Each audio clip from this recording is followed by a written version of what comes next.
Agora, menino. Agora tá tudo ótimo. Tá dando tudo certo, Nico. Nem precisou de padre. Nem precisou de padre. De padre. De padre. Você falou que...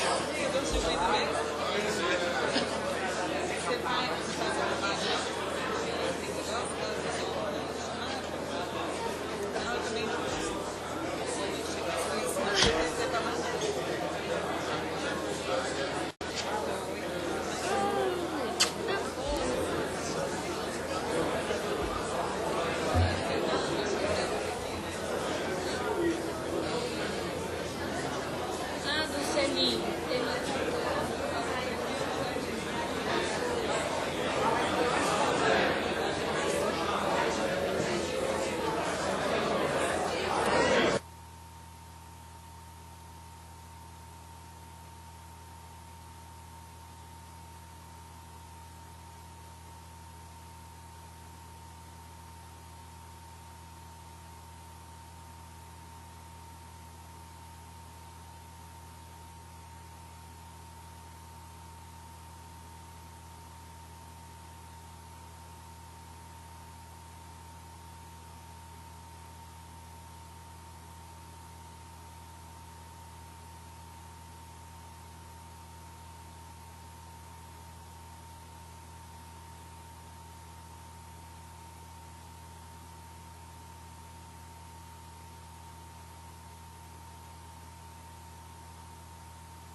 Grupo de Trabalho de Participação Popular da Câmara dos Deputados, deputado Paulo Pimenta. Eles têm os prismas, não tem o prisma do Instituto do DG, né? Você está no voto primeiro. Isso, vamos lá. E aí, aqui, ó, depois eu te leio. Tem que ler como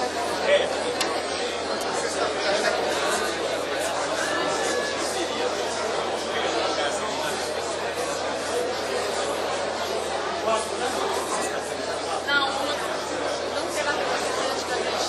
Não, vai ter. Vai ter. Não, mas ele vai fazer, ele vai para ele. então a gente não confere. Eu entendi que não será da DG. Não, da DG vai ter o chefe de gabinete, só que ele não vai ter falta. Essa informação que não chegou. Não tem placa para ele. Não tem placa para ele. Não, mas se não ter a empresa chamideira, isso não ter placa para ninguém. Porque todos estarem com a plaquinha certa e ele não ter. Não tem placa também. Então a gente discute isso, né? Depois, na mesa de trabalho.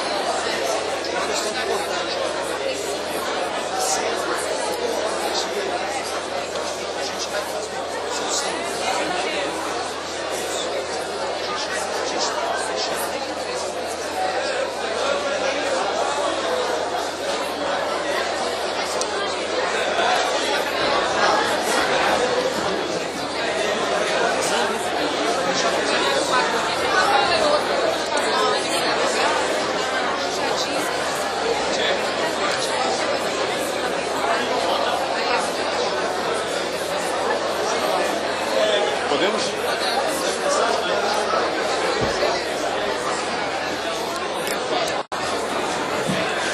Autoridades presentes, senhoras e senhores, muito boa tarde.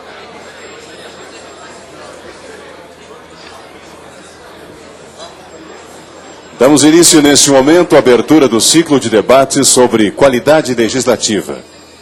Informamos a todos que este evento está sendo transmitido em tempo real pelo portal E-Democracia, possibilitando também a participação dos internautas. Já prevendo que esse ambiente ficará pequeno, tamanha a importância deste ato, está sendo também ampliado em imagem e som no plenário 4 desta casa. Convidamos para compor a mesa de abertura o excelentíssimo senhor, coordenador do Grupo de Trabalho de Participação Popular da Câmara dos Deputados, deputado Paulo Pimenta.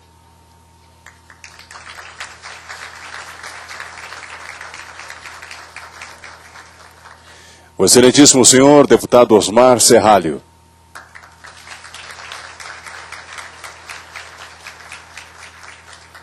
O senhor secretário-geral da mesa diretora da Câmara dos Deputados, Sérgio Sampaio Contreiras de Almeida.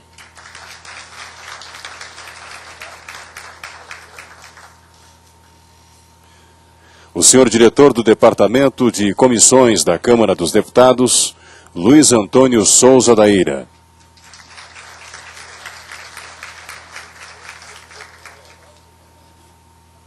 O senhor chefe de gabinete da Diretoria-Geral da Câmara dos Deputados, Paulo Antônio Lima Costa, representando neste ato o senhor diretor-geral da Câmara dos Deputados, Rogério Ventura Teixeira.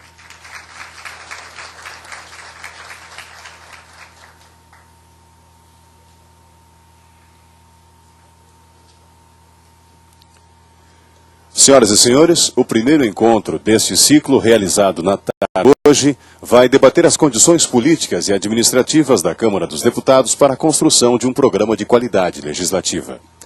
Na discussão será utilizado como referência o Sistema de Qualidade Legislativa da Inglaterra, com foco em seu modelo de avaliação do impacto legislativo, um dos mais referenciados do mundo. Fará uso da palavra neste momento, inicialmente, o excelentíssimo senhor deputado Paulo Pimenta.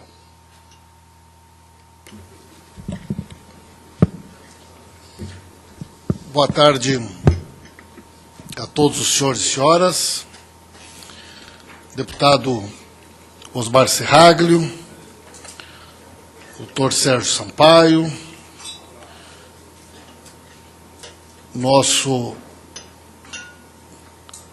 doutor Luiz Antônio, nosso diretor do Departamento de Comissões, o senhor Paulo Lima, representando o Dr. Rogério. Quero tomar a liberdade aqui, na pessoa do Cristiano, saudar a todos os servidores e servidoras da casa que estão empenhados nessa iniciativa. Em primeiro lugar, eu quero dizer a vocês que eu achei que era um evento mais informal, né? Comentava agora com o deputado Osmar Serragno que nós viemos preparados para uma pequena conversa e não uma atividade dessa magnitude, né? Evidente que isso aumenta muito a nossa responsabilidade, mas, por outro lado, revela o interesse à disposição da Casa em poder fazer uma reflexão e um debate sobre um tema como esse. Eu tive a oportunidade de, nesses últimos meses, presidir um grupo de trabalho constituído pelo presidente Marco Maia. É um grupo de trabalho, todo ele formado por servidores da Casa. E, mais uma vez, tive a oportunidade, nesse contato mais próximo, de conhecer um pouco melhor o funcionamento da Casa, algumas das suas estruturas, e, naturalmente, reafirmei a minha convicção acerca da qualidade da equipe de servidores e servidoras que o Poder Legislativo tem. Qualidade que, do meu ponto de vista, muitas vezes não é percebida de maneira tão nítida pela população. Muitas vezes, a pauta política e a maneira como os meios de comunicação e a sociedade enxergam o parlamento, do meu ponto de vista, dificultam esta leitura e esse conhecimento da sociedade acerca daquilo que aqui é desenvolvido. Só para os senhores e as senhoras terem uma ideia, há poucos dias eu e o Cristiano estivemos numa audiência com o ministro Jorge Raj, da Advocacia Geral da União, porque nós observamos na imprensa que a presidente Dilma estava indo a Nova York, deputado Osmar Serragno, para, junto com o presidente Barack Obama, coordenarem um fórum de países do mundo inteiro que vão aprofundar debates, discussões e implementações de políticas que dizem respeito à questão de dados abertos, da transparência da administração pública. E, naquela oportunidade, levamos um relatório bastante sintético para o advogado-geral da União, pontuando algumas coisas que já existem em algumas iniciativas que estão em curso dentro da Câmara. O papel da TV Câmara, a questão da TV digital, o esforço de integração das mídias de comunicação da Casa, a experiência do E-Democracia, o trabalho que foi desenvolvido agora mais recentemente de compilação, né, e o banco de arquivos da nossa Casa, coordenado especialmente pelo pessoal da área da taquigrafia, e um conjunto de outras informações, a qualidade e as facilidades do nosso portal, os diferentes canais de comunicação que existem da sociedade para com a nossa Casa, as facilidades de informações que o cidadão pode obter a respeito da Casa e do processo legislativo através dos nossos sites. E nós percebemos que o advogado-geral da União não conhecia aquilo. E mais do que isso, ele nos disse, olha, nós estamos conversando muito tarde e não tem mais como nós incluirmos na pauta desta visita da presidente a Nova York, a ONU, a questão do legislativo. Mas eu posso assegurar aos senhores, em primeiro lugar, dificilmente nós vamos encontrar no mundo um parlamento que tenha desenvolvido mecanismos e ferramentas de transparência, de qualidade, do ponto de vista do seu trabalho, como a experiência do parlamento brasileiro. E mais do que isso, estas ideias que aqui estão sendo trabalhadas são ideias inovadoras e pioneiras, que com certeza serão referência para quando esse debate sobre dados abertos e transparência sair do âmbito do Poder Executivo e vier para o âmbito do Poder Legislativo. Eu acho que isto é, de fato, uma realidade. Eu acho que o Poder Legislativo ele tem uma característica muito particular, doutor Sérgio Sampaio, porque quando se discute transparência, qualidade, muitas vezes esse debate, essa reflexão, ele tem como foco principal a ideia da gestão, do cuidado com as finanças, da transparência da gestão, das políticas relativas à questão de pessoal. Mais ou menos esse é o debate que se faz, né, sobre a questão da qualidade da gestão, da transparência. Só que nós temos uma questão que ninguém tem. Quer dizer, a atividade fim do Poder Legislativo, por mais que estas questões estão presentes aqui no nosso dia a dia, né, as finanças, o salário, as verbas de gabinete, tudo isso que muitas vezes a imprensa quer saber e que acaba envolvendo grande parte da atividade de apoio da casa, a atividade fim do parlamento é legislar. E exatamente esta é a diferença do Poder Legislativo com relação aos demais poderes e demais espaços da administração pública. E nós, se fizermos uma análise mais criteriosa, vamos ver, do meu ponto de vista, que muitas vezes nós não conseguimos, e aí não por responsabilidade dos servidores, mas não conseguimos ter um nível de excelência do ponto de vista da nossa atividade legislativa como temos em outros setores. Em primeiro lugar, porque temos uma relação hipertrofiada com o Poder Executivo, que praticamente tem o monopólio da capacidade de legislar. Segundo, esta lógica de legislar basicamente a partir de medidas provisórias, ela é extremamente perversa porque ela se mostrou um caminho fácil, um atalho ágil, para que eu possa incluir temas, muitas vezes num parecer em plenário, oral, que não foi discutido em nenhuma comissão, e que acaba tendo uma relevância, uma preponderância do ponto de vista da sua análise, com relação a projetos que estão há anos cumprindo aquele rito normal da análise das comissões, dos pareceres, do trabalho dos consultores. Eu mesmo, numa oportunidade, na primeira legislatura, era relator de uma medida provisória, acho que era 110, sobre o concurso da Polícia Federal, e eu acho que naquelas 48 horas que antecederam a votação, deputado Osmar Serraca, eu me lembro que eu incluí um concurso da Agência Nacional de Cinema, prorroguei, olha, eu acho que eu fiz umas 10 coisas naquela medida provisória 110, que era a medida provisória. E aí fica claro, né, que muitas vezes, de fato, esse é o caminho mais curto, mais fácil, mais ágil, para que eu possa fazer alguma alteração legislativa do que todo aquele rito normal da tramitação. Portanto, a oportunidade de nós termos um debate aprofundado do ponto de vista desta questão, que é a qualidade legislativa, o papel da casa, como é que nós podemos construir uma agenda legislativa do ponto de vista diferente da nossa relação com a sociedade, me parece uma tarefa extraordinariamente importante do ponto de vista do que ela representa e do que ela pode significar do ponto de vista, inclusive, cultural, da mudança da nossa relação com a sociedade. Quero concluir, já falei mais do que eu queria, mas duas questões. Cada vez mais a gente observa que com as mudanças que as novas tecnologias têm proporcionado e oferecido, existem novos atores e novos sujeitos que atuam na sociedade e outras relações de poder que estabelecem a capacidade de mudar posturas e comportamentos. Às vezes, não necessariamente através de uma mudança legislativa.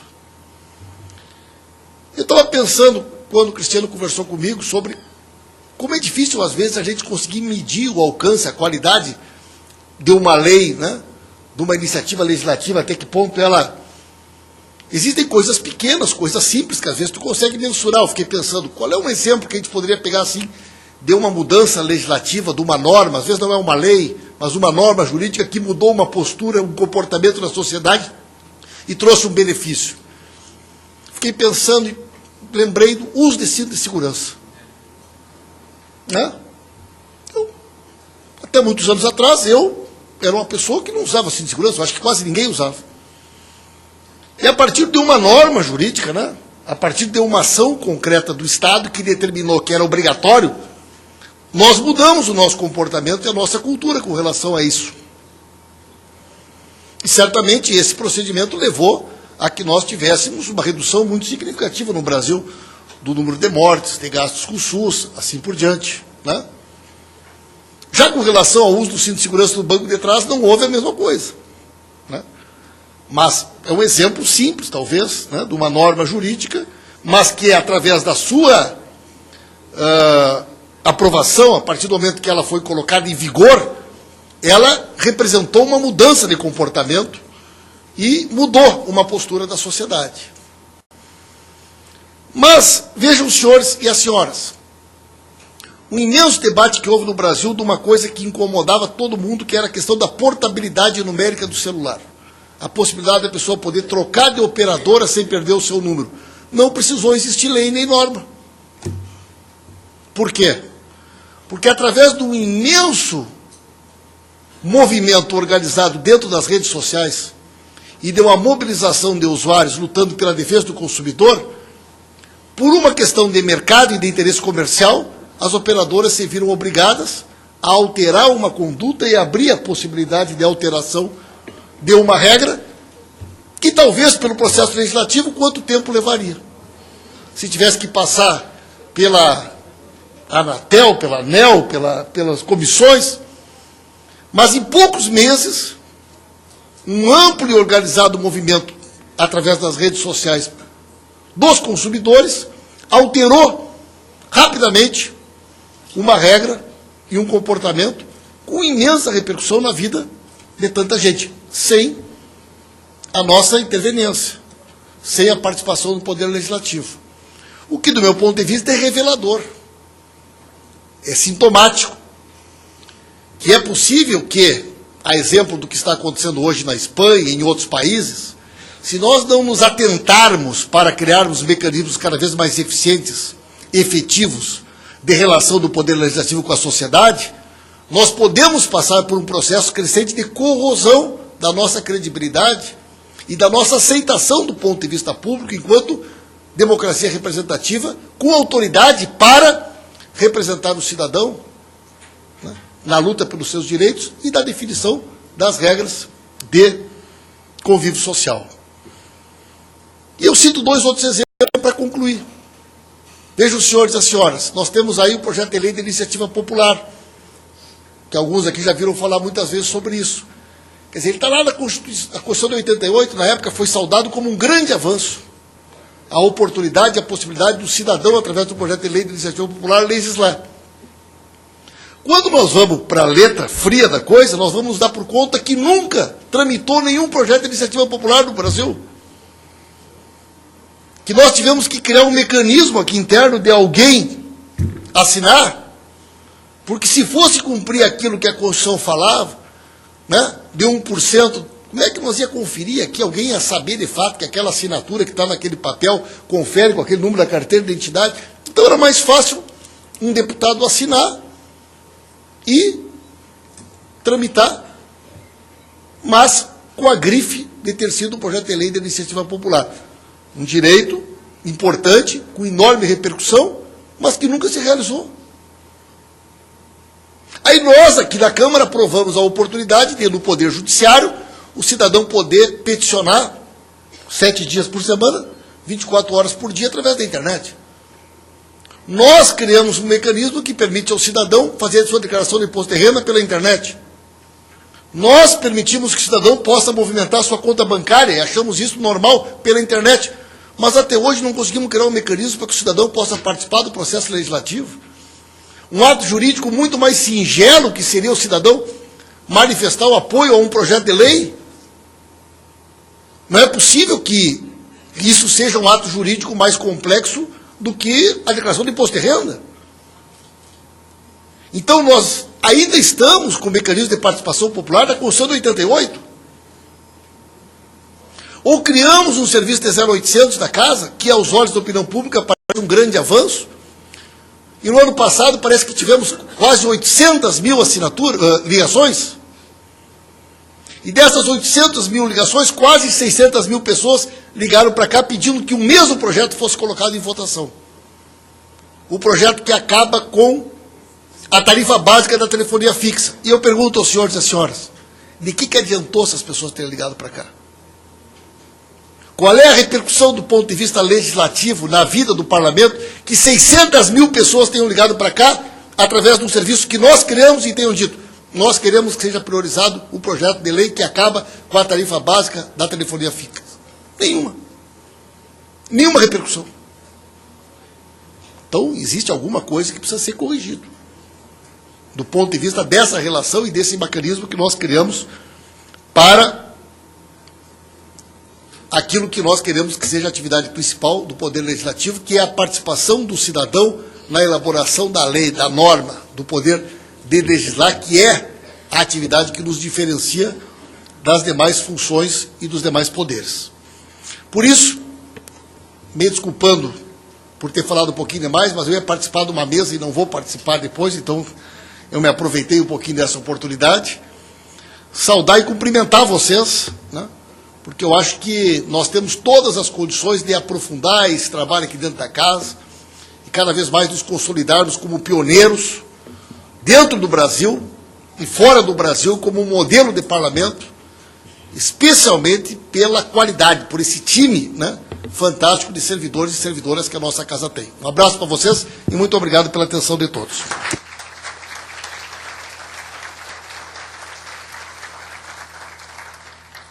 Tem a palavra nesse momento o excelentíssimo senhor deputado Osmar Serralho.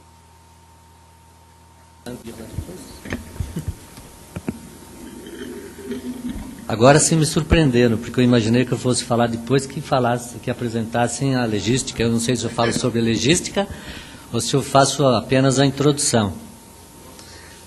Apenas a introdução? Então tá bom. Quero dizer que é uma alegria muito grande e me sinto apequenado, porque eu conheço, a gente frequenta aqui a consultoria, os funcionários, a gente sabe o nível de vocês.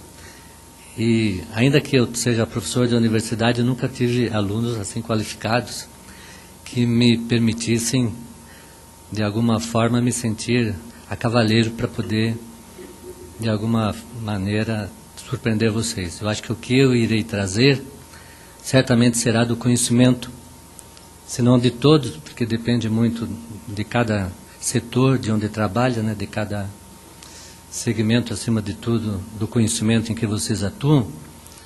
Mas, de qualquer modo, eu tenho convicção, pelo que eu já ouvi do Paulo, pelo que eu soube que vai apresentar sobre a experiência na Inglaterra, que nós iremos sair daqui enriquecidos no nosso conhecimento. E é em busca disso que eu vim. Quando eu fui o primeiro secretário, eu, de alguma forma, eu introduzi essa discussão em torno da legística, que é uma palavra que no país praticamente não se aborda, não se vê. Você vai constatar, por exemplo, em Portugal existe até o curso de legística, existe pós-graduação em legística. Os parlamentos do primeiro mundo têm mecanismos que são tradução da aplicação desta ciência da legística. E aqui o que nós percebemos é que, por mais esforçado que seja o parlamentar, ele vive num verdadeiro manicômio, para usar a expressão do Alfredo Augusto Becker, para quem estuda direito tributário, manicômio tributário. Isso aqui é um manicômio legislativo. Por mais que nós queiramos, por mais que nós atuemos, que nos esforcemos e demos a nossa contribuição, ela, de fato, nunca atinge a eficácia segundo nós gostaríamos que fosse. Sobremodo, porque, e vocês testemunham isso, a população não percebe a qualidade dos parlamentares que nós temos e dos consultores, dos funcionários que nós temos. Então, sempre chamam a atenção, e a opinião pública termina tendo mais contato com isso, em relação às nossas mazelas, aos nossos equívocos, aos nossos erros. Mas eu sempre insisti, por exemplo, se você entrar numa comissão de educação, quem está ali sentado? São ex-reitores, professores universitários, ministros da educação, ex-ministros da educação, secretários de Estado da Educação, secretários municipais. Há uma potencialidade enorme para uma produção qualificada. E nós percebemos que ao final acontece aquilo que o Paulo inclusive fez referência, a surpresa do plenário em que anos de aprofundamento na matéria são postos de lado, rasgados e substituídos por alguma promoção de alguém que eventualmente tem alguma evidência ou, enfim, alguma força de convencimento, às vezes até desconhecida, e que traduzimos isso numa norma, numa lei. A legística, o que ela pretende, é exatamente fazer com que nós não sejamos interpretados pela sociedade como um forno de produção de pães. Há quem produza alimentos, há quem produza veículos. Nós produzimos aqui normas jurídicas que partem do suposto que está lá na Teoria Geral do Direito, está na Lei de Introdução ao Código Civil, famosa ignorância legis nemine excusa. Ninguém pode dizer que a ignorância da lei desculpa, mas vocês são consultores jurídicos. Eu tenho certeza que eu pego uma norma aqui, eu desconheço essa norma. Por quê? Por causa dessa parafernália, essa proliferação exagerada de normas, da qual nós precisamos fugir. E a primeira coisa é convencer a opinião pública que quanto menos leis nós aprovarmos, mais eficientes nós estamos sendo. É difícil isso. Nessa semana não aprovaram nenhuma lei. Oxe, o Congresso não trabalhou. Não é por aí. Enfim, foi apenas um en passant, e eu estou ansioso para ver a nossa palestrante, para depois nós juntos debatermos e acrescentarmos alguma coisa que eventualmente possamos traduzir aí para os ilustres presentes, que eu tenho certeza, como eu disse, serão aquinhoados com um acréscimo, sobremodo porque não é normal na nossa leitura matéria de legística. Apenas eu vi uma vez a Assembleia Legislativa de Minas Gerais, que realmente se dedicou, aprofundou e produziu um material muito bom. Nós não sei se ele traduziu também, se concretizou na praticidade. Um bom trabalho para nós todos.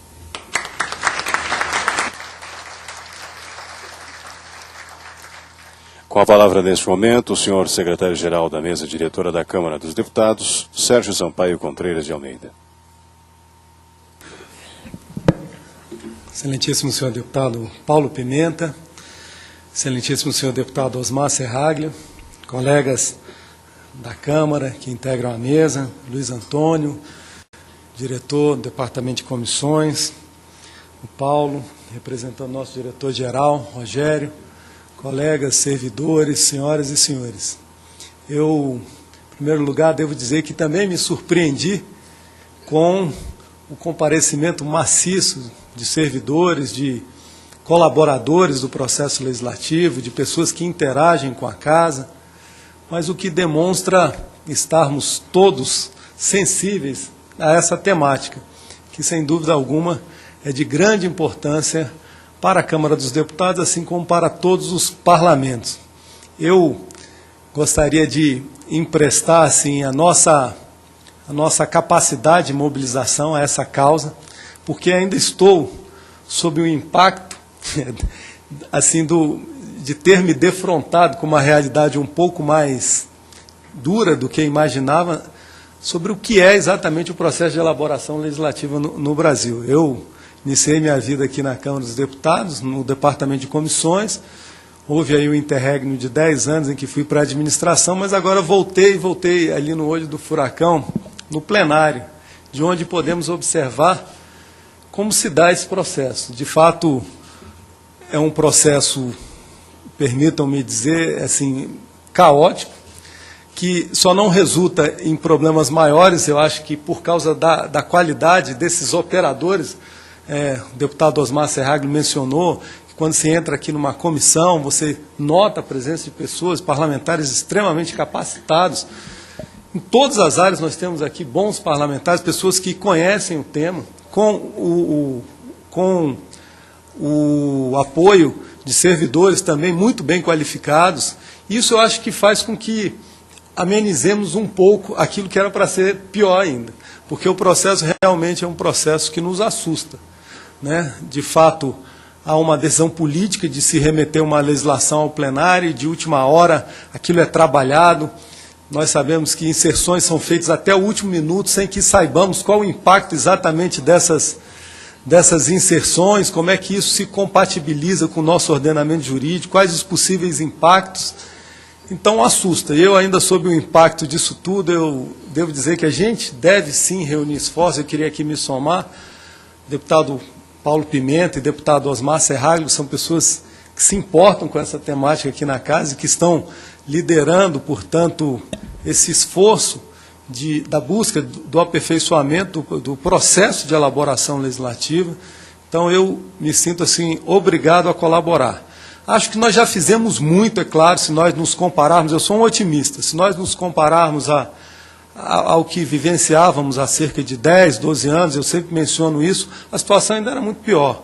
É um cidadão que queria ter acesso, acompanhar, contribuir com uma determinada proposição, ele não tinha acesso, a não ser que ele viesse à Câmara buscar em meio físico, em papel, em avulso, um projeto, e aí sim poderia, quem sabe, pensar de alguma maneira em trabalhar aquele texto ou contribuir. Eu sempre dou exemplo, mas é porque esse caso foi emblemático. Eu me lembro do cidadão de Manaus que tinha feito um doutorado em arquitetura e estava aqui em discussão o Estatuto das Cidades, e ele falou, olha, eu estudei minha vida inteira, eu queria contribuir com essa temática. Ele me ligava de lá e eu dizia, olha, é público. Eu falava, mas o senhor pode vir aqui pegar o avulso. E ele dizia, mas como eu estou em Manaus? E aquela confusão. Então a pessoa não tinha acesso. Hoje a gente venceu essa etapa, eu sempre digo. Nós disponibilizamos informações como acho que nenhum outro parlamento do mundo disponibiliza. Eu me lembro que há uns 4 anos, 5, eu tive a oportunidade de estar na Suíça, onde fiz uma exposição para mais de 130 países, dizendo o que nós disponibilizávamos de informação, e simplesmente muitos dos diretores gerais, secretários gerais que lá estavam não acreditavam. Até eu me lembro a secretária-geral da Inglaterra, eu não me lembro se o título, a designação do cargo é essa, mas falou, mas como vocês estão desnudando o parlamento, o parlamentar, como é que vocês ousam disponibilizar tanta informação assim? De fato, eu acho que isso é algo que nós buscamos fazer no dia a dia, mas não podemos nos contentar com isso. Eu há pouco dizia isso, olha, nós agora, a partir daí, temos que fazer muito mais. Primeiro, temos que permitir que, a partir dessas informações, aqueles que queiram interagir, que se interessam, os diversos segmentos da sociedade que queiram interagir com o parlamento, tenham instrumentos para fazê-lo. Está nas nossas mãos esse grande desafio. Como é que nós podemos, de fato, auscultar a sociedade e fazer com que ela diga o que ela realmente imagina, espera do parlamento? Então, está em nossas mãos esse grande desafio. Nós temos, eu acho, que contribuir com a elaboração, com o aperfeiçoamento do processo legislativo. A nossa primeira vice-presidente ontem mencionou que encaminhou a todos os parlamentares um questionário fazendo indagações sobre o processo legislativo, como é que se poderia aperfeiçoar esse processo. Eu noto que já há uma preocupação de muitos parlamentares, e é aquilo que nós dizemos, não é quantidade, ainda que sejamos tentados pela mídia, pela forma como a mídia nos cobra, né, a produção em série, se um deputado aprovou tantas leis, se apresentou tantos projetos, mas a gente tem que dizer que não é assim e buscar o nosso próprio caminho. Não é razoável a gente começar uma legislatura, como estamos agora no mês de outubro, iniciando o mês de outubro, com mais de 15 mil proposições tramitando, onde um parlamentar que chega carregando ali sonhos de fazer diferença na sociedade, compromissos, de olha, eu vou legislar nesse sentido, chega aqui e se vê inviabilizado. Ele fala, meu projeto vai ser mais um no meio desses 15 mil, vai ficar boiando nesse oceano, não vai dar em nada. Essa desilusão que muito rapidamente a gente percebe nos parlamentares. Então, a gente tem que ser capaz de produzir um sistema mais razoável, que permita realmente enfrentarmos assim os problemas que nos são colocados no dia a dia, os problemas que o nosso país precisa enfrentar. saber se a abordagem daquela problemática de fato é a melhor, ter um estudo prévio para saber quais as possíveis abordagens daquele problema e depois fazer o acompanhamento, saber se a solução legislativa deu certo ou não. Então, são medidas já adotadas em alguns parlamentos e que nós estamos aqui hoje, nesse esforço inicial que conta com o apoio de diversos seguidores da casa. Eu, toda vez que busco nominar aquelas pessoas envolvidas, eu sempre, invariavelmente, esqueço os mais importantes, mas eu queria, então, também na pessoa do Cristiano, que tem sido assim, um grande batalhador nesse sentido, cumprimentar a todos, e aqui na pessoa dos nossos parlamentares, Paulo Pimenta e Osmar Serragli, também cumprimentar os deputados que veem a importância dessa nossa missão que se inicia. Então, mãos à obra, também não quero me alongar muito para podermos ouvir aqui o que a nossa colega Cíntia vai nos trazer.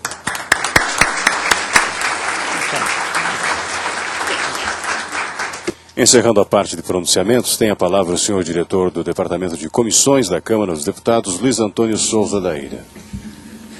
Excelentíssimo senhor deputado Paulo Pimenta, excelentíssimo senhor deputado Osmar Serralho, em nome de quem eu cumprimento todos os parlamentares, são muitos que estão envolvidos aí nesse processo de aperfeiçoamento da nossa instituição, com olhar na qualidade legislativa. Senhor secretário-geral da mesa, doutor Sérgio, Paulo, nosso colega aí, representando aqui nosso diretor-geral, senhoras e senhores, o momento hoje talvez seja um momento muito interessante para a gente, primeiro, passar a vista por sobre os últimos anos, até para que a gente possa entender bem onde nós estamos hoje e por que esse tema hoje é tão importante para a sociedade brasileira. Se de um lado o mundo mudou, o deputado Paulo falava da explosão das redes sociais, né, desse sentimento cada vez mais explícito da população com relação às coisas em tempo real, né, a nossa casa também mudou. Né? Ao longo dos últimos anos, e eu não me surpreendo pelo número de pessoas que está aqui hoje não, deputado Paulo, porque, na verdade, todo mundo que está aqui, de certa forma, participou desse processo ao longo dos últimos anos, né? Nas diversas áreas, nos diversos segmentos, todos os colegas aqui participaram desse movimento de dar uma resposta a essa nossa sociedade, no sentido de fazer uma instituição melhor, uma instituição que levasse ao cidadão lá fora a informação que ele precisava, né? Desse uma resposta aos anseios que a sociedade clamava aqui nessa casa.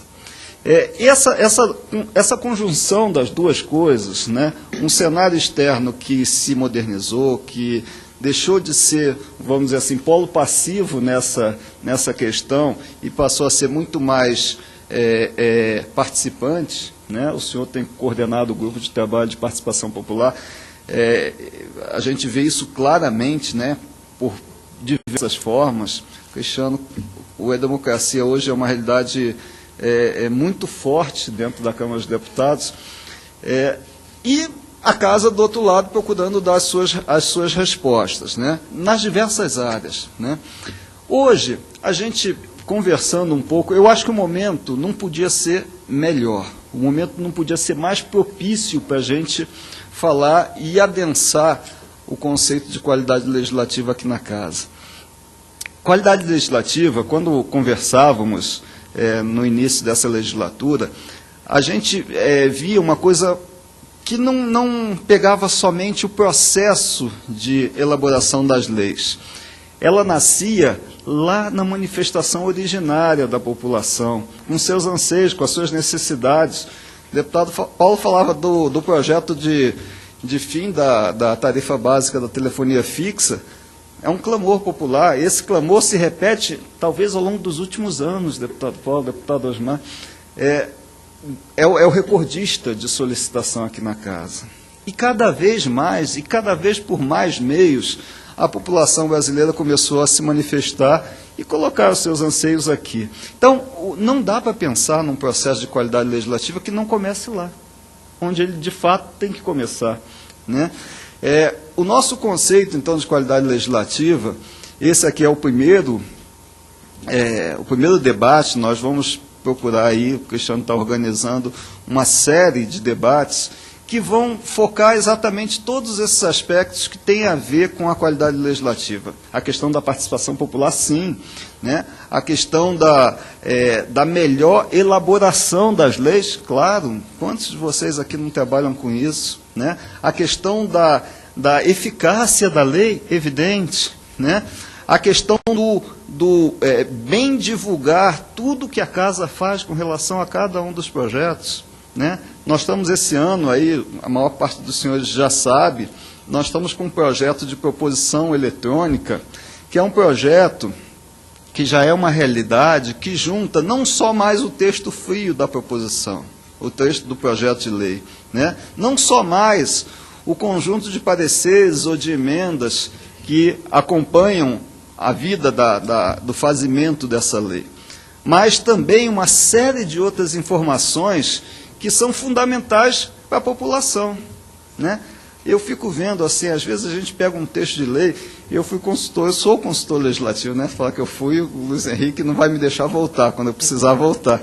Eu sou consultor legislativo e às vezes eu pegava um texto de lei e falava, gente, como é que a população vai entender isso aqui, né? Então, o conceito de proposição eletrônica é só um dos elementos, e nós temos uma variedade enorme. Ele traz, junto do texto da lei, junto dos pareceres, junto das emendas, também tudo que se refere àquela lei, deputado Osmar. Por exemplo, cada um dos pronunciamentos dos senhores parlamentares acerca daquela lei. Cássia, num esforço enorme lá no Departamento de Taquigrafia, tem feito a indexação desses textos, e hoje o cidadão, quando entra numa proposição, ele já vai começar a poder enxergar e acompanhar cada um dos discursos que se refere àquele projeto. Ou seja, ali ele tem a história viva da criação da lei, né? Ao mesmo tempo, nossa turma aqui da SECOM, aí tão batalhadora, vai estar junto do projeto de lei, todo o material elaborado pela Secretaria de Comunicação da Casa a respeito daquele projeto.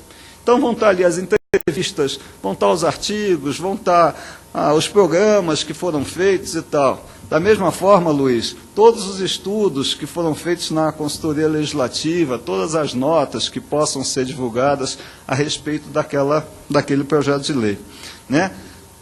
Nós estamos iniciando no Departamento de Comissões um esforço grande também para que toda a tramitação, discussão e votação da proposição nos plenários de comissão e depois também no plenário Lício Guimarães possa estar junto. Então, quer dizer, a pessoa vai puxar a proposição, vai ter lá o texto da proposição, evidentemente, as emendas, os pareceres, e vai ter esse conjunto de informações, vai ter o áudio e o vídeo da discussão e da votação de cada uma dessas proposições. Evidentemente, isso daí é um instrumento fortíssimo de cidadania, né? É um instrumento que vai permitir com que as nossas leis possam ser mais entendidas, mais aplicadas, mais realizadas naquilo que a vontade do legislador, representante do povo, fez, né? É isso que a gente espera. Esse é um dos projetos, gente. A gente tem aqui mais de 2 ou 3 dezenas de projetos. Mas para mostrar que hoje nós caminhamos, né? E aqui eu citei vários serviços da casa e tal, nós caminhamos no sentido de convergir para, de fato, podermos fazer um trabalho de qualidade legislativa, né? E é isso que a gente está se debruçando hoje. A gente quer abarcar desde a participação do cidadão, manifestada na origem, manifestada no debate. Por isso aqui, quando o presidente Marco Maia falava, deputado Paulo, que a participação popular ela tem que ser feita aqui dentro no debate, o espaço talvez melhor para que isso possa ser feito seja aqui nas comissões. É onde os parlamentares, deputado Marco, tem um espaço maior nesse contato, nesse debate. Tal. Ainda, talvez esse ano, a gente possa surpreender os senhores com os equipamentos de comissão da pauta eletrônica poderem ter um chat, para que as pessoas possam colocar ao longo do debate as suas contribuições, né? E aí a gente amplia os horizontes, a gente faz com que o processo seja mais rico. Então, voltava, o conceito de qualidade, ele abarca isso tudo. A gente quer chegar aqui também a ter a qualidade do processo, que as leis sejam melhores, saiam com menos erros, né? Sejam mais bem elaboradas, tal, mas que principalmente atinjam de fato o objetivo a que se propõe, né? Para que isso? Até para que a gente possa, nesse trabalho de avaliação legislativa, realimentar o processo, né? Olha, fizemos uma lei para isso foi atingido? Em que proporção, em que dimensão isso foi atingido? O que faltou? O que saiu errado, né? Antes de entrar aqui, uma repórter da Rádio Câmara me falava, Luiz, olha, nós aprovamos uma lei do Refis e o pessoal só paga a primeira parcela, não paga as outras. Ora, se a gente tivesse um sistema de avaliação bom, bem implantado, né, essas questões podiam ser objetivamente dimensionadas e trazidas para que nas próximas leis de refis a gente corrigisse esse problema, né? Tivesse uma solução e o país fosse um pouco melhor. Então, gente, é um esforço grande, é um esforço que se inicia, mas ele é o resultado de um processo que a gente já vem caminhando nessa casa, né? Eu acho que o país hoje nos exige isso e a gente está pronto para responder, né? Esse aqui é o primeiro debate, né? Nós vamos tratar um pouquinho da questão da avaliação legislativa. Mas eu acho muito importante a gente continuar, fazer e aprofundar as diversas faces aí dessa questão da qualidade legislativa, para que a gente possa, de fato, criar um sistema que venha atender às necessidades e anseios desse país. Muito obrigado.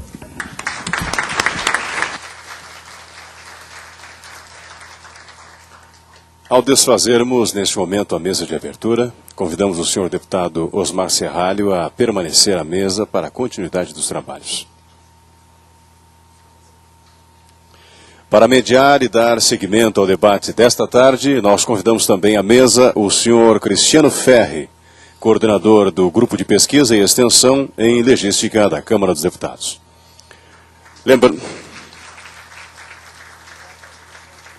Voltamos a lembrar a todos que este evento está sendo transmitido em tempo real pelo portal E-Democracia, possibilitando também a participação dos internautas. E aqueles colegas que aqui estão de pé, no plenário 4, existe a exibição de todo um dispositivo para exibir todo o conteúdo deste ato. Então, os colegas podem ficar à vontade. Um bom evento a todos. A partir deste momento, coordena os trabalhos o senhor Cristiano Ferri, que é coordenador do Grupo de Pesquisa e Extensão em Legística da Câmara e que vai mediar e dar seguimento ao debate. Muito boa tarde a todos. Que responsabilidade, hein? A gente não imaginava, embora o Luiz Antônio imaginava, a gente não imaginava que muita gente ia poder vir aqui hoje e continuar contribuindo para a discussão sobre qualidade legislativa. Queria fazer uma saudação ao deputado Osmar Serralho, ao deputado Paulo Pimenta, que já foi. A gente sabe que a quinta-feira à tarde é um momento muito difícil de trânsito para os estados, para trabalhar com as bases, e o deputado Osmar Serralho se prontificou, o deputado Paulo Pimenta, a ficar aqui e discutir desenvolvimento institucional. Queria lembrar que esse debate está sendo transmitido pela internet, dentro dessa perspectiva de abertura que nós estamos vivendo, de que as pessoas querem conhecer mais a fundo o legislativo brasileiro e também de que essas pessoas podem contribuir para o que hoje todo mundo está chamando de inteligência coletiva, né? De que também nós podemos receber contribuições das pessoas para resolver esses problemas e essas questões relativas à qualidade legislativa. Eu queria também dizer que a ideia aqui hoje, né, é o começo de um trabalho, queremos valorizar aqui o debate e tentar reduzir um pouco o nível de formalidade, né, deputado? Muita gente falou, olha, eu vou poder participar mesmo? Você disse que sim, Cristiano, mas vai ter lá o deputado Osmar Serralho? Eu fico meio avexado de participar, né, com o deputado na mesa, mas o deputado é um trabalhador como qualquer outro, preocupado, né, com essas questões, e a gente quer que todo mundo sinta vontade de contribuir para essa discussão, e quem estiver se sentindo aí tímido ou não quiser falar, tem várias possibilidades de participar. Tá? Você pode mandar aí, tem um papelzinho que você pode fazer perguntas, fazer comentários. Os internautas também poderão usar, quem utiliza o Twitter, utilizar a tag Legística, que nós estamos pescando aqui.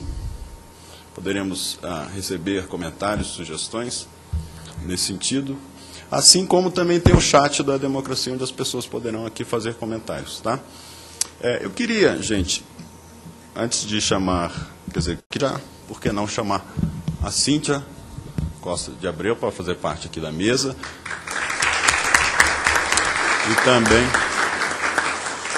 E também o Luiz Henrique Castelli, diretor da Consultoria Legislativa, para fazer parte dessa mesa.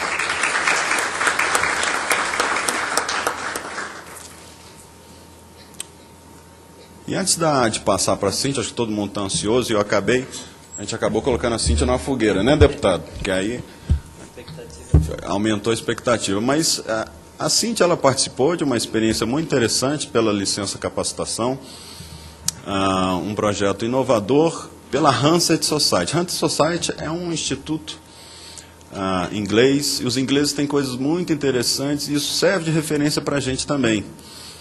Aqui no nosso modelo, a gente discute muito dentro das instituições públicas. Lá não, eles criaram uma instituição autônoma, que talvez a Cíntia conheça isso melhor do que eu, que ela é patrocinada pelos próprios servidores e parlamentares e doadores, pessoas que são interessadas em desenvolvimento do poder legislativo. E o Hansard Society faz uma série de ações, assim como patrocinar esses cursos para estrangeiros conhecerem não só o sistema legislativo deles, como também o poder executivo. Claro, no sistema parlamentarista que as coisas estão bem interconectadas. Então, ela participou dessa experiência e eu falei, por que não disseminar, passar isso, né, para os colegas? Lembrando que ela não tem nenhuma responsabilidade em defender nenhum sistema. Assim como eu, nós somos curiosos de legística, né, estamos aqui mais com o sentido de propor debate. Eu queria só, antes, rapidamente, trocar com você, para eu fazer uma apresentação muito rápida.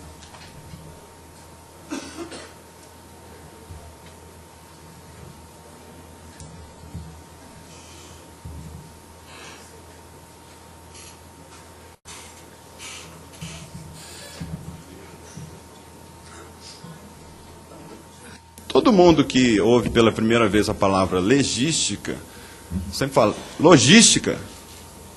Não, legística. Acaba tendo uma relação, né, Sérgio?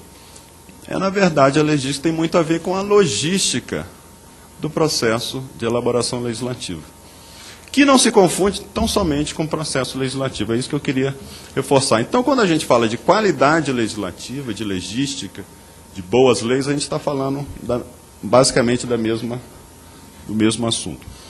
A legística lida com problemas, muitas vezes intangíveis, mas bem visualizáveis. Por exemplo, o excesso de leis. Há uma pesquisa do Instituto Brasileiro de Pesquisa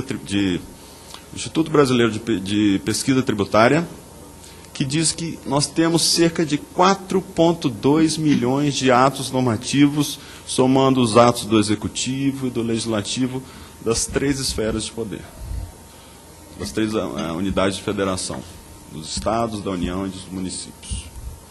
Isso só pode dar em confusão, não é mesmo, deputado Osmar Serra? Quer dizer, é um cabedal de atos normativos. Dizem que apenas no sistema tributário tem cerca de 18 mil atos normativos em vigor. E uma das soluções da legística é, então, trabalhar as questões de simplificação legislativa. Outros problemas também, as lacunas, obviamente, e contradições no ordenamento jurídico, que tudo isso traz, né, gerando muitas vezes algumas leis por esse assodamento, né, Sérgio, que pela necessidade política acontece, geram certas inconstitucionalidades, que vão causando os chamados esqueletos judiciários.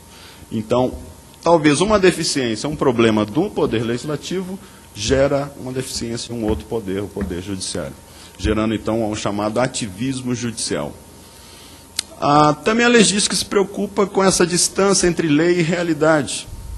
Né? Muitas vezes a gente fala daquelas leis que não pegam, que foram feitas sem se considerar com muita acuidade os detalhes da realidade. As leis que não atendem ao seu objetivo principal, ou acabam gerando efeitos colaterais não previstos, que muitas vezes destrói ou perpassam aqueles objetivos iniciais, e assim como as leis que geram injustiças, muitas vezes também não previsíveis.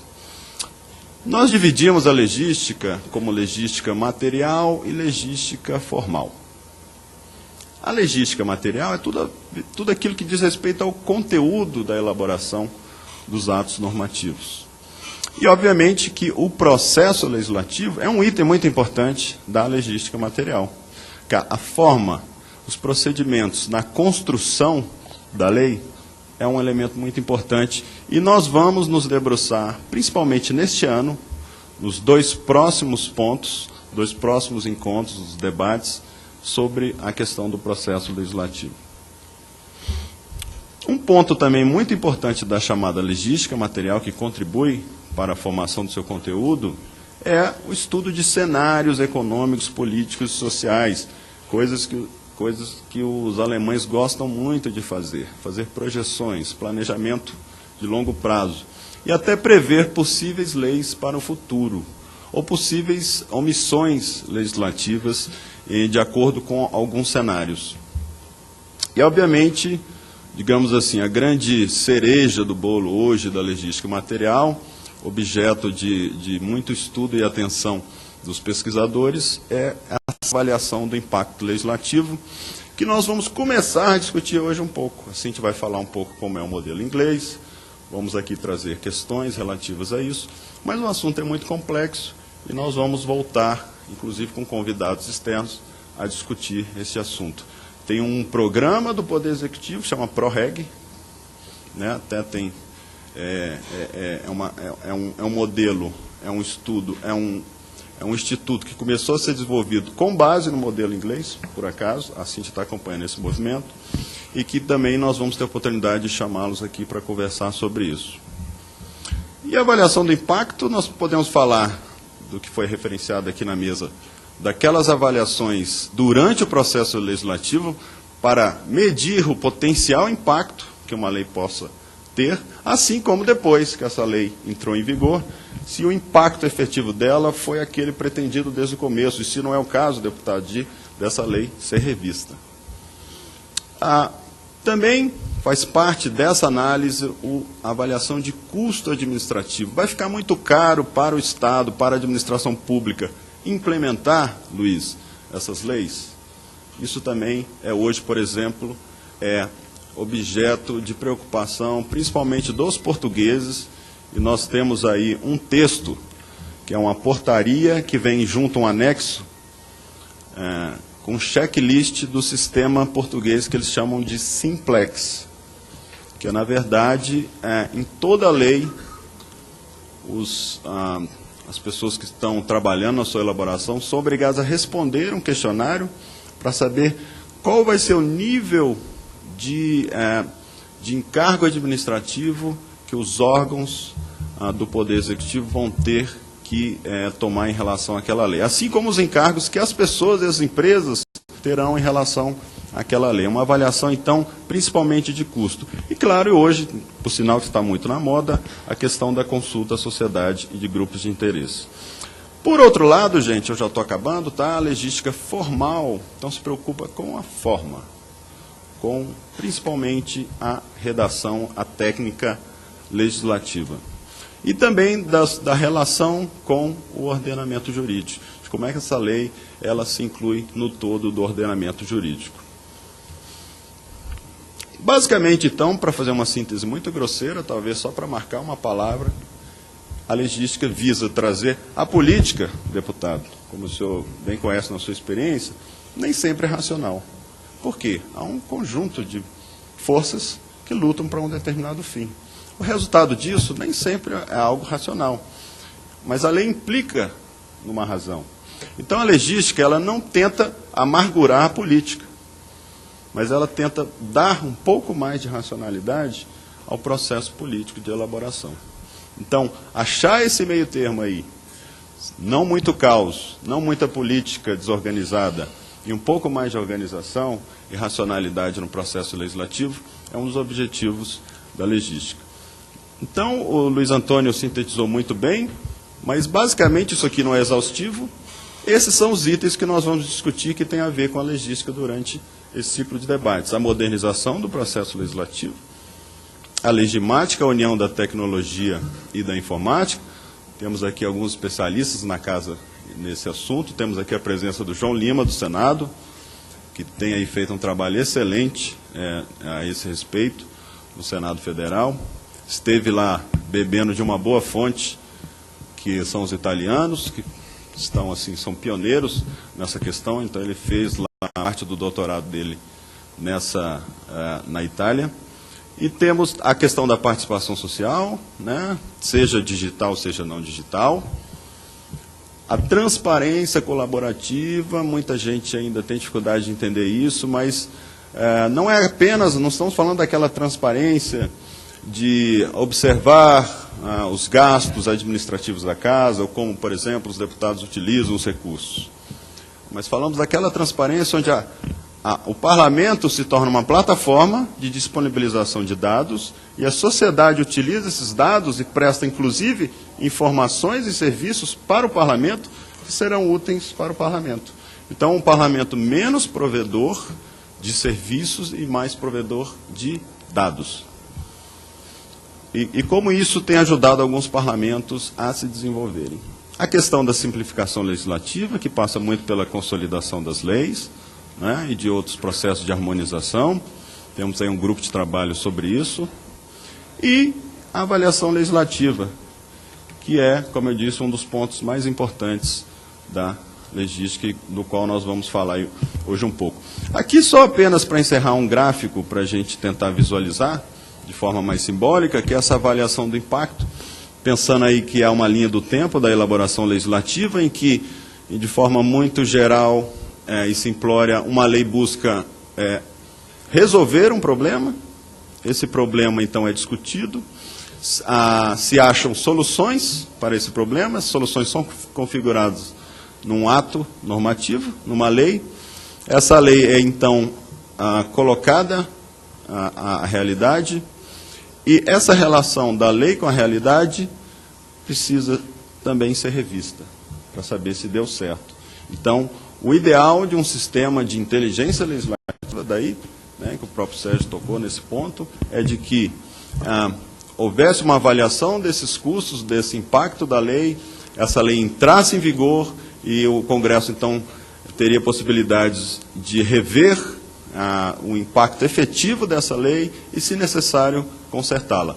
Tem alguns sistemas, me parece que em inglês, tem que em alguns assuntos de 3 a 5 anos, algumas leis são necessariamente revistas numa data determinada, para exatamente atingir este fim. Muito bem, é só lembrando que daí os próximos debates serão no dia 27 de outubro, para vocês aí anotarem na agenda, que é o processo legislativo comparado. A gente sempre vai tentar olhar um pouco para fora, observar como referência outros modelos e pensar aqui dentro o que a gente pode aproveitar. No dia 10 de novembro teremos a discussão mais focada em comissões e instituições parlamentares, também numa perspectiva comparada com outros países. E no dia 24 e 25 de novembro, se tudo der certo, terá aqui a professora Fabiana Menezes, que fará uma oficina sobre novas tendências de legística. Tá? Quem quiser depois continuar discutindo e participando dessa discussão, tem nesse link aí, numa comunidade virtual de legística, a possibilidade de continuar participando, assim como ter acesso a esses conteúdos que estarão circulando aqui pelo ciclo de debates. Tá? Em especial esse grupo de discussão lá dentro que se chama Experiências Legislativas.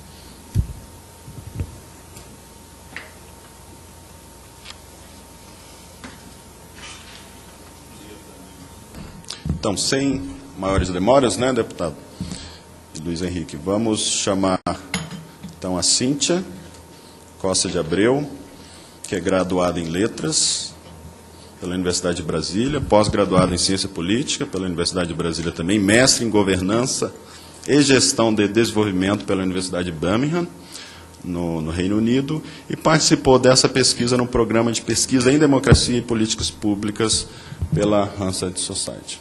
Por favor, Cíntia.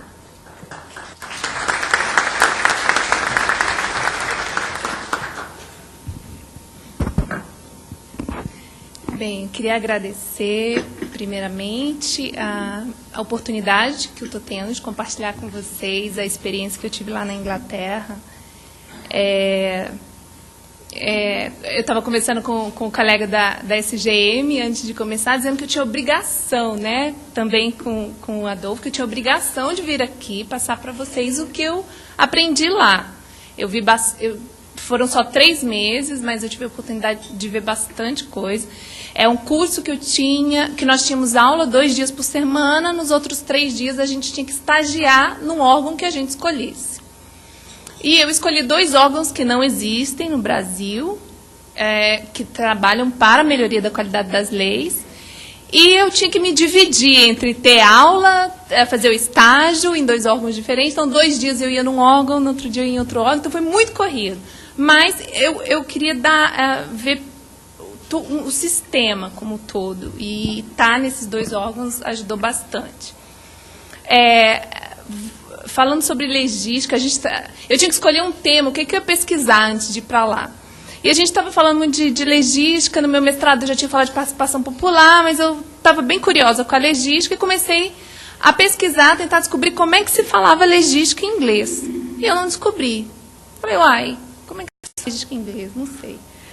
E aí eu comecei a descobrir coisas como programa de qualidade das leis, programa de qualidade da legislação, programa de qualidade da regulação.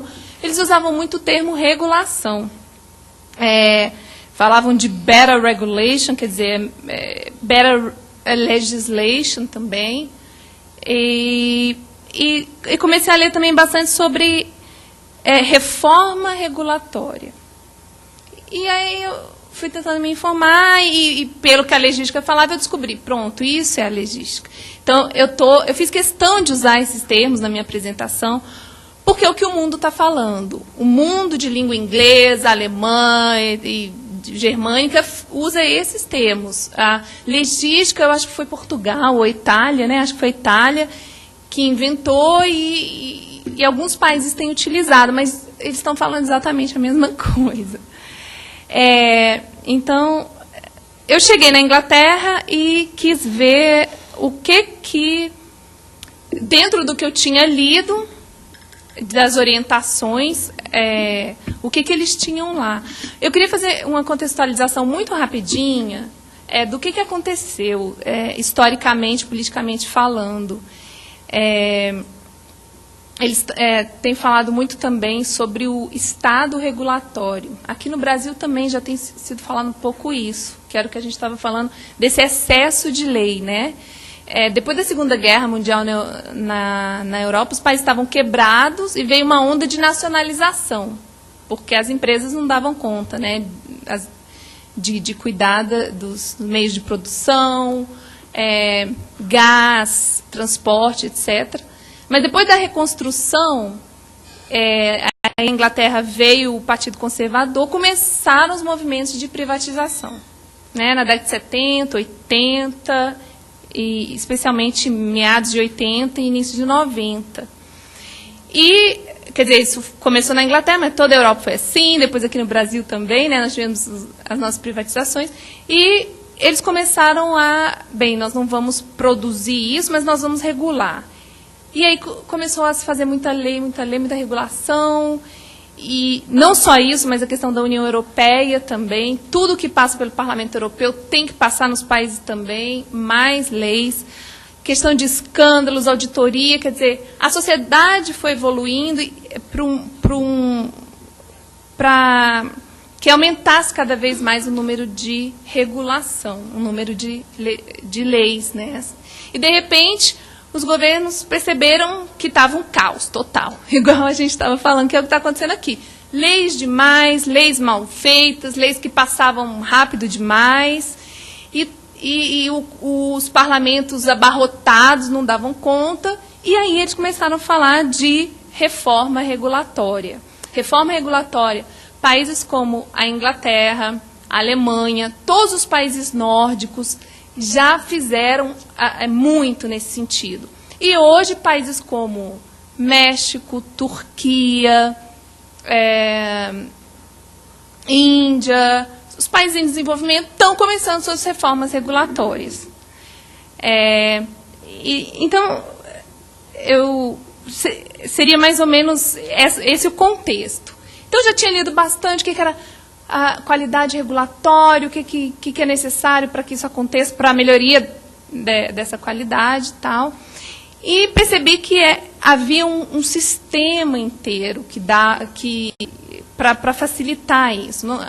Não era só a questão da legística material, que o texto fosse bem escrito, mas precisava de um arcabouço que facilitasse esse processo.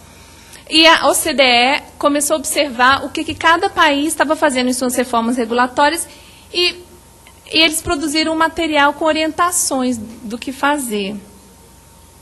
É a Organização para a Cooperação de Desenvolvimento, né?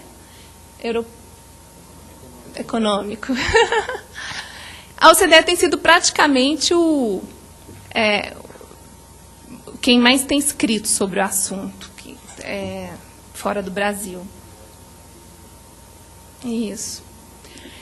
Tá, então eu cheguei lá na Inglaterra e falei, bem, o que eles têm aqui? Bem, deixa eu só esclarecer algumas coisas. Regulação, né? O que é regulação?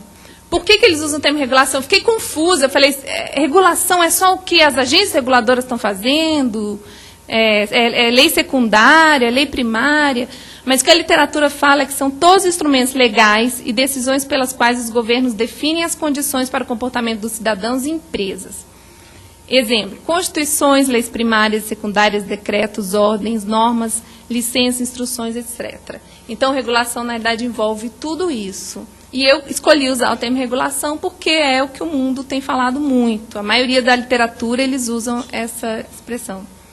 E o que é um sistema regulatório? É toda a estrutura da qual as regulações são produto, incluindo os processos, as instituições na quais as regulações são desenvolvidas, implementadas, interpretadas e julgadas. Então, faz parte do sistema regulatório Congresso, presidente, os ministérios, servidores públicos, os tribunais, os juízes. Então, os três poderes estão envolvidos nisso. Não é só... Quando a gente fala de sistema regulatório, a gente não está se referindo só ao parlamento ou só ao presidente, mas tudo isso. Por que a qualidade da regulação importa? Eu quis colocar isso aqui porque tem sido muito falado. Os 6 pilares para a boa governança, os 6 pilares para o desenvolvimento, o que é considerado hoje, são esses 6 que estão aqui. É participação e prestação de contas, estabilidade política, ausência de violência, eficiência do governo, qualidade regulatória, Estado de Direito, controle da corrupção. Até alguns anos atrás, não se falava em qualidade regulatória nessa lista, e agora já está. Por quê? Porque leis mal feitas podem se tornar incompreensíveis, inconsistentes, ineficientes e não implementáveis, e podem piorar ao invés de melhorar a qualidade de vida dos cidadãos. Além disso, elas podem causar efeitos inesperados e desastrosos na competitividade, investimento e criação de empregos, que é o que a gente tem falado, né, muito. Então, a OCDE fazendo estudo e observando o que os governos, especialmente na Europa, né, vinham fazendo, eles perceberam essas 6 técnicas, essas 6 áreas que são importantes para melhorar a qualidade da regulação. A primeira é a gestão do sistema regulatório bom. E eles fazem uma lista enorme de sugestões e técnicas dentro de cada uma dessas, que não dá tempo de eu falar sobre isso, mas alguns itens envolvem, por exemplo, nesse sistema de regulação, a criação de um sistema de rastreamento e registro de normas jurídicas, a criação de um órgão central de supervisão, a criação de mecanismos para consulta pública e participação, conduções de revisões sistemáticas de regulações já existentes, Teve um colega, eu não sei se ele está presente aqui, antes de eu ir para a Inglaterra, eu li o trabalho dele, e ele, eu não sei se ele viu isso em algum lugar, ou se foi ele que inventou, se ele estiver presente aqui, eu não lembro o nome dele, falou de gestão organizacional, não, falou de logística organizacional. Acho que não está aqui. Quer dizer, o Cristiano falou de logística formal e material. Esse colega falou de instituições necessárias, instituições significando práticas ou órgãos que existem para garantir a qualidade das leis. E esse colega falou sobre isso, eu não sei se ele já tinha visto esse termo usado em algum lugar, que é a logística organizacional. O que eu preciso em termos institucional para dar essa base para melhorar a qualidade das leis? E é o que lá eles estão chamando do sistema regulatório. E depois consulta pública, qualidade legal e técnica, que o Cristiano falou, avaliação dos custos e efeitos econômicos, que é a avaliação do impacto, avaliação dos requisitos para implementação e cumprimento das normas, comunicação e codificação. Seriam esses 6 itens. Então, lendo um pouquinho sobre esses 6 itens, foi como eu cheguei lá na Inglaterra. Tudo bem. Eles estão sugerindo que um bom sistema tenha tudo isso. O que disso aqui que tem na Inglaterra? Foi assim que eu cheguei lá. Eles não têm tudo.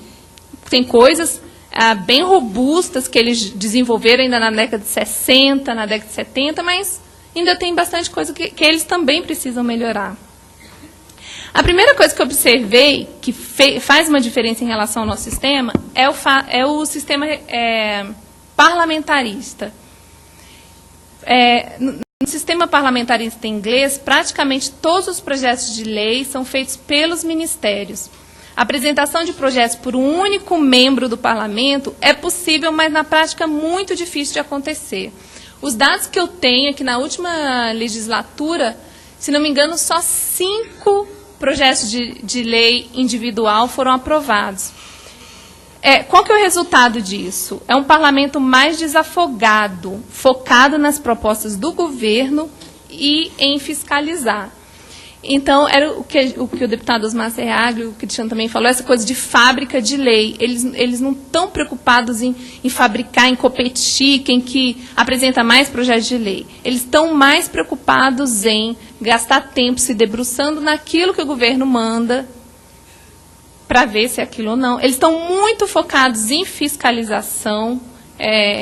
Eu acho que o foco maior do parlamento lá é na questão da fiscalização, orientação na feitura das leis, mas as leis são feitas pelos ministérios. Eles também criaram lá no parlamento, em 1997, eles fizeram um estudo, eles criaram uma comissão para a modernização da House of Commons. E eles fizeram um estudo dizendo que reclamando que o governo mandava projetos demais, que eles eram mandados em cima da hora, que os projetos não estavam sendo bem feitos, as consultas não estavam sendo feitas, quer dizer, estava meio bagunçado o negócio.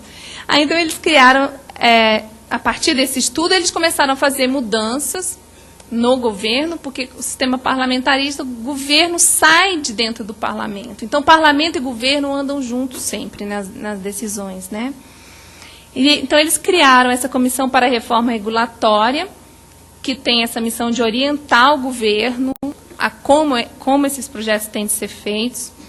Criaram também essa comissão para a reforma regulatória e poderes delegados na House of Lords, para supervisionar as leis secundárias e delegadas. Essas leis secundárias, elas não passam no parlamento. Só que eles não podiam simplesmente delegar e não saber o que estava sendo feito. Eles criaram uma comissão para acompanhar isso daí. Tem também essa comissão mista para as leis, que serve para arguir, examinar a feitura dos projetos pelos outros órgãos. Então, as leis não são feitas no parlamento, mas o parlamento está, dentro do possível, tentando acompanhar o mais próximo possível.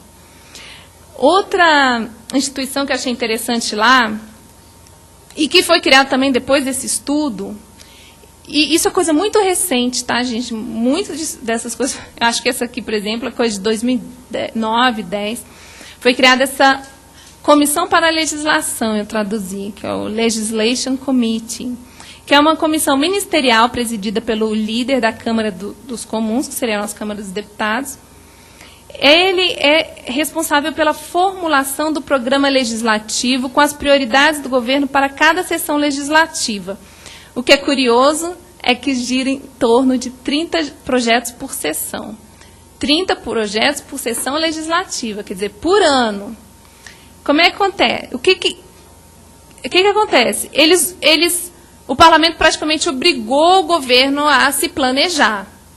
No início de cada sessão legislativa, o governo tem de priorizar os projetos. Os ministérios precisam apresentar seus projetos antes do início da sessão. Se o projeto não estiver pronto, ele vai ter que esperar o ano que vem para poder apresentar. Então, isso também resulta num parlamento mais desafogado, um parlamento que vai, de fato, gastar tempo examinando o que o governo está mandando para eles. Cerca de 30 projetos, pode variar, porque depende do tamanho do projeto, quanto tempo vai levar para estudar cada projeto, para eles serem examinados. Outra curiosidade em relação ao nosso sistema, não existe no parlamento inglês uma consultoria legislativa, como nós temos aqui na Câmara. O que eles têm lá é o que eles chamam de Office of the Parliamentary Council. Esse órgão é responsável pela redação de todas as proposições do governo. É um órgão, uma espécie de consultoria, e esses consultores, digamos assim, eles vão escrever os projetos para todos os ministérios, para todo o governo. Aí eu fiz uma entrevista lá no parlamento e perguntei, mas se um parlamentar quiser apresentar, como é que ele faz? Ou a assessoria dele ajuda, ou ele usa assessoria externa, ou ele vai lá e pede ajuda também. Mas é tão raro um parlamentar apresentar uma proposta que é só dele, que não é muito utilizado. Esse órgão foi criado no século XIX, com o objetivo de padronizar a redação das proposições. Possui cerca de 60 funcionários com formação em direito, todos eles. O parlamento não possui, né? E eles têm várias ferramentas para ajudar nas pesquisas, eles têm guias, eles têm bancos de dados, públicos e privados, que eu achei curioso. O sistema de administração inglesa é completamente diferente do nosso, não dá para entrar muito aqui, mas eles compram, eles pagam por isso. Esse LexisNexis, que a gente tem uma coisa parecida hoje agora no Brasil. E eles normalmente ficam lotados nos ministérios. Então, cada ministério tem o seu consultor, digamos assim. Todo ministério vai trabalhar nas informações, no que é necessário para construir uma regulação, para construir uma nova legislação. Junta tudo isso e entrega para o consultor para ele escrever. Mas não é o consultor que faz todas as pesquisas, a avaliação do impacto e tudo mais, não. Eles têm equipe de consultor, eles têm pesquisadores, eles têm economistas dentro do órgão e depois o consultor vai fazer. Aí, sim, eu queria dar uma olhada geral, tem detalhes, tem coisas menores que não vai dar tempo de eu entrar, e eu me foquei, eu percebi que tinham 4 principais instituições britânicas para a qualidade regulatória. Principais porque elas são práticas antigas, são órgãos com peso bem grande e bem robusto nesse processo.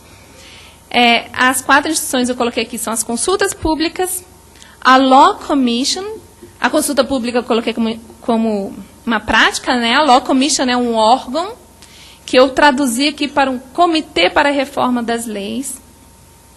A gente não tem nada parecido, vou falar um pouquinho sobre ele.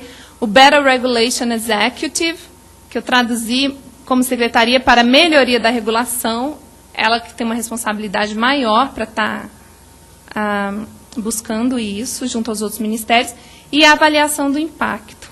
O Cristiano já falou um pouco. Eu vou tentar falar bem rapidamente sobre cada um deles. As consultas públicas... mais uns 10.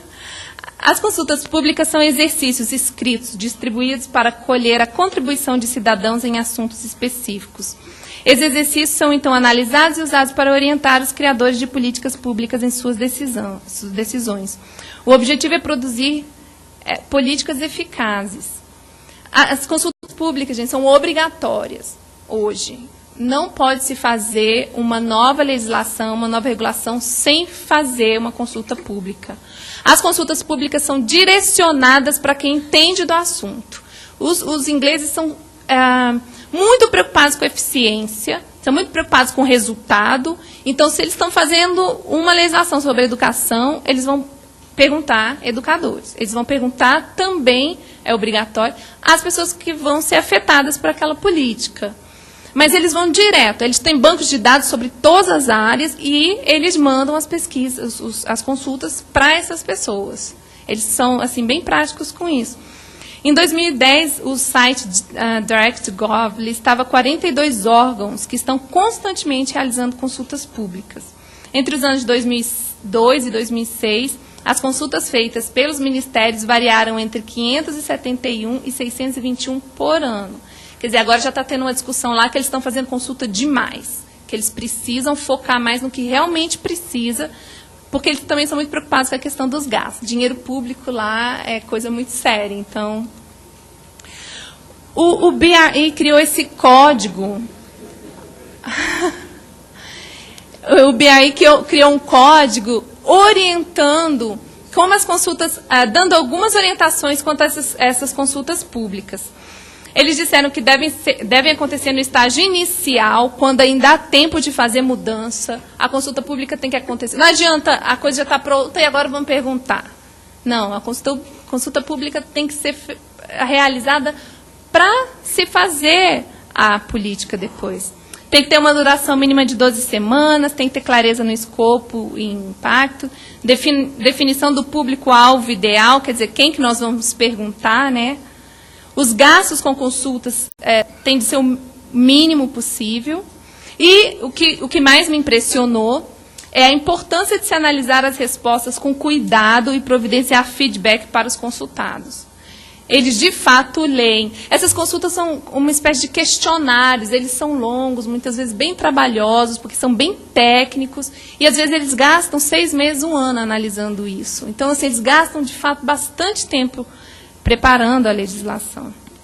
Eles também fazem hoje consultas que eles consideram informais, por meio de encontros, seminários, workshops. Contudo, o padrão são as consultas formais.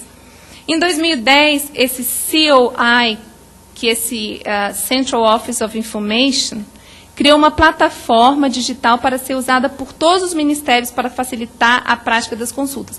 É uma plataforma digital, mas ela não é uma consulta online, como o nosso É-Democracia, por exemplo.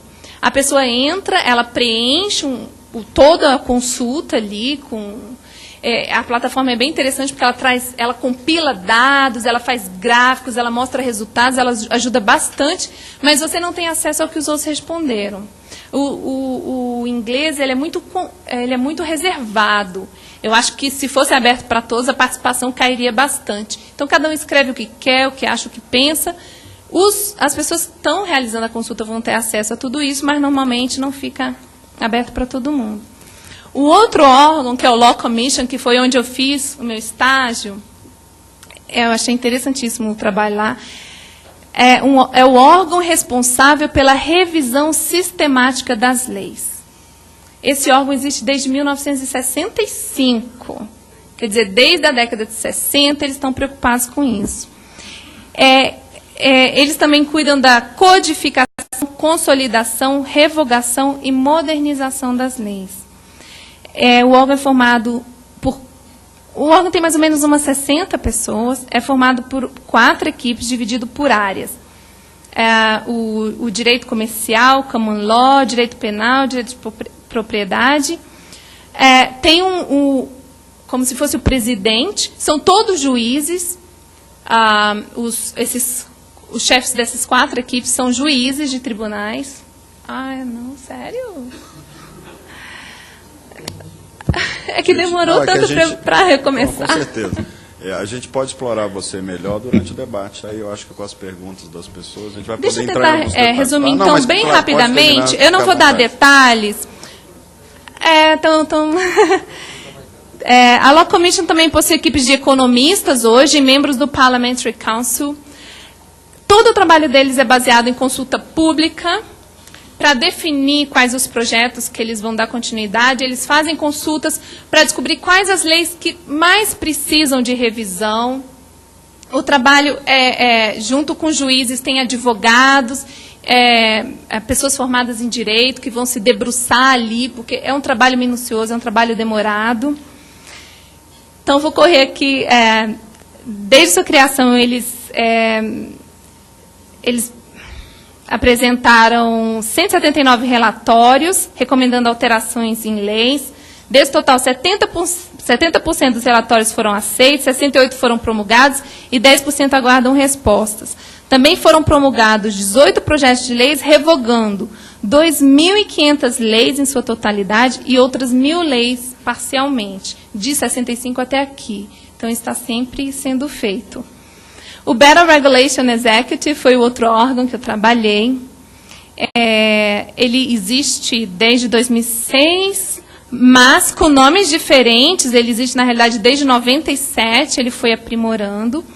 Tem como principal objetivo aconselhar e desafiar o governo para que a regulação e sua execução estejam de acordo com 5 princípios da boa regulação, que eu não vou entrar agora, porque o tempo está corrido, mas o Cristiano já falou um pouco sobre eles. O que eles fazem? Eles são esse órgão que o CDE fala, que é o órgão que supervisiona a feitura das leis nos outros ministérios. Então, eles trabalham junto aos ministérios para simplificar a regulação já existente, para garantir que novas regulações sejam justificadas e os encargos minimizados, para promover a mudança de cultura junto aos ministérios e encorajar reguladores a considerar outras alternativas que não seja regular, e melhorar o diálogo com o público externo, mostrando que o governo tem feito e a importância da colaboração para se mudar. Eles criaram uma espécie de network dentro dos ministérios. E dentro de cada ministério existe um Better Regulation Unit, no nível de coordenação, para cuidar que eles estejam focados na questão da qualidade regulatória. Depois, no Board Level Champions, que é no nível de diretores e de chefes de órgãos, e depois no nível de ministros. Tem também nos governos locais, hoje em dia, e nos ministérios que trabalham muito com as leis da União Europeia, também já existem esses órgãos. Eles têm trabalhado... eu agora estou aqui...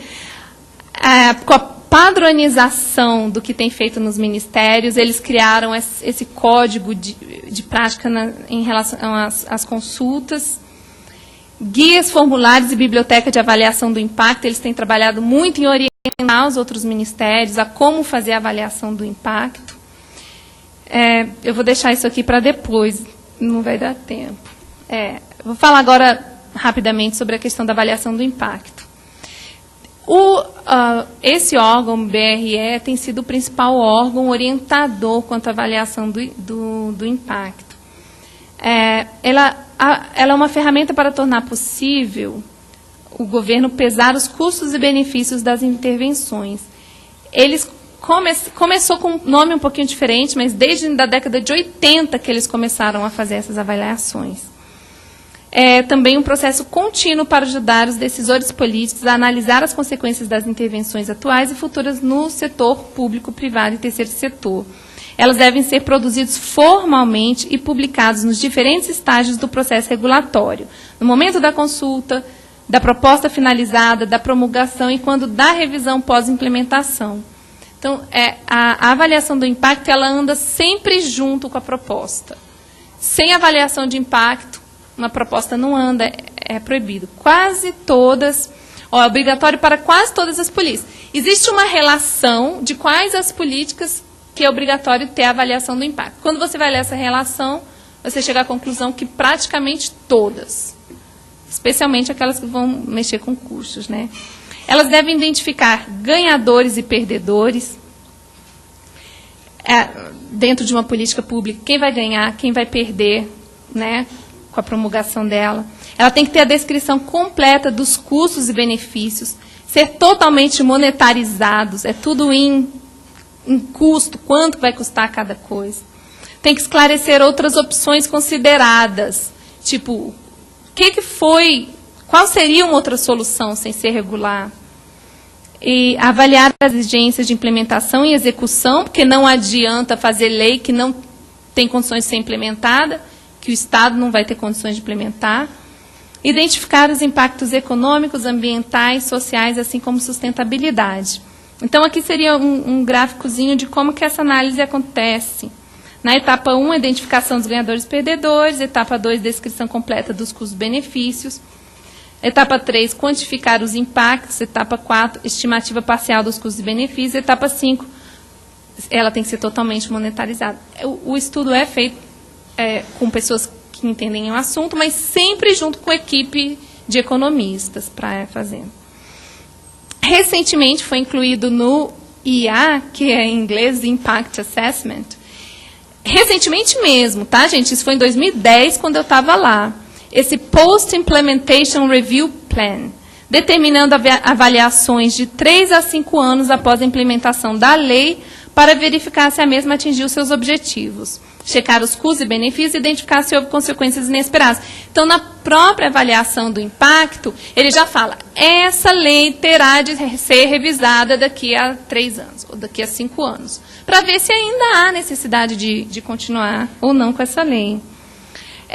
Eu vou voltar aqui só um minutinho para falar desses Sunset Clauses, que também foi criado no ano de 2010, quando eu estava lá, que foi uma data para a regulação ser dissolvida, a não ser que haja uma revisão positiva que justifique sua continuação. Então, qual que era a ideia? As leis normalmente têm a data que ela entra em vigor, né? Tem aquela última frase, essa lei entra em vigor na data da sua publicação. Agora, além dessa frase, tem essa lei deixa de vigorar na data X. Porque muita lei fica aí no ordenamento jurídico, aí, simplesmente porque ninguém foi lá para dizer que não precisa mais ela existir.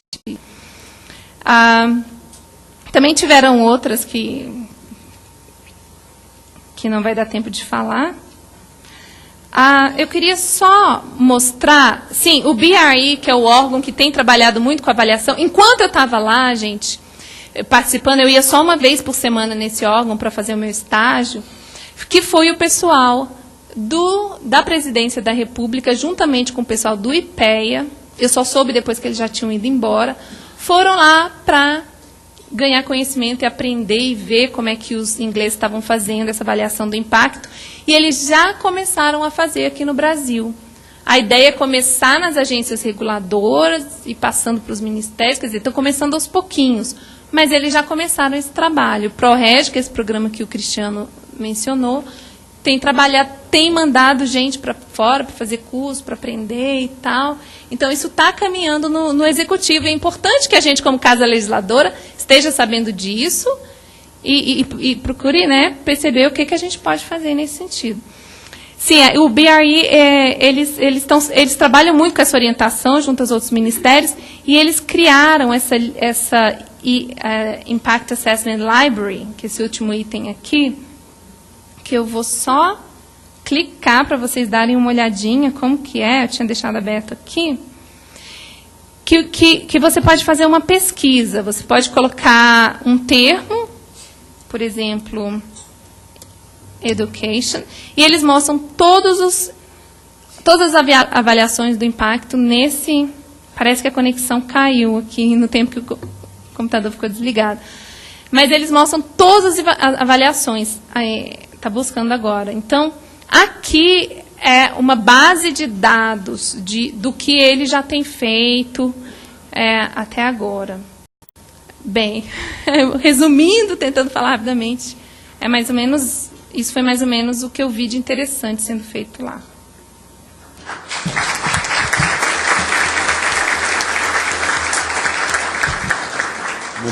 Muito obrigado, Cíntia. A gente vai ter oportunidade agora, numa sessão, digamos assim, de abertura do debate propriamente dito, explorar um pouco com mais detalhes esses assuntos. Antes de ouvir aí a avaliação política do deputado Osmar Serraglio, né, de tudo isso aí, se isso parece viável, podemos aproveitar alguma coisa disso para o Legislativo, porque eu acho que uma primeira pergunta que a gente tem que fazer é o seguinte: muito dessas ações, desses sistemas de qualidade legislativa são estão situados no Poder Executivo e muitos desses em sistemas parlamentaristas que são muito diferentes do nosso sistema presidencialista, né? Aqui nós temos uma espécie de concorrência legislativa, que tanto o Executivo quanto o Legislativo podem apresentar leis.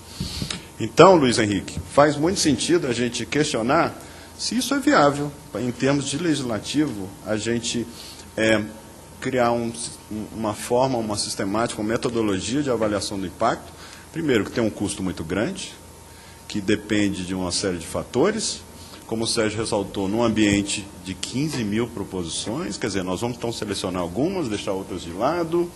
Nós temos um dos sistemas mais abertos do mundo em termos de legislação, quer dizer, qualquer deputado pode apresentar o número que quiser de proposições, não tem fim. Obviamente, quando nós falamos em avaliação, nós pensamos que um órgão que está cuidando já de alguma forma e que também pode aprofundar nesse aspecto é a própria consultoria legislativa, a consultoria de orçamento, que é uma parte importante da inteligência legislativa da Casa. Mas esses consultores, né, Luiz, estão muito atarefados com os diversos trabalhos legislativos, a elaboração de leis, de emendas, acompanhamento de comissões, a elaboração de pareceres. Isso, o que lhe parece? É viável? Eu queria antes dizer que o Luiz Henrique ele é pós-graduado em Fenomenologia pela UNB, além de ser graduado em Direito e Filosofia pela UNB, mestre em Direito Público pela UNB também, doutor em Teoria do Direito pela Universidade Federal do Rio Grande do Sul, tem alguns livros publicados, foi secretário da Comissão de Constituição e Justiça, é consultor legislativo há muitos anos e agora dirige a consultoria legislativa num momento instigante aí de renovação, de valorização da eficiência da consultoria. Só também para valorizar um pouco a participação, tem aqui a Luíse Menegas de Barros, que pelo Twitter está participando e que fez o seguinte comentário.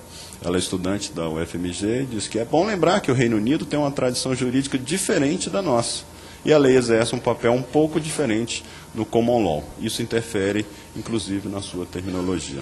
Luiz Henrique. Boa tarde.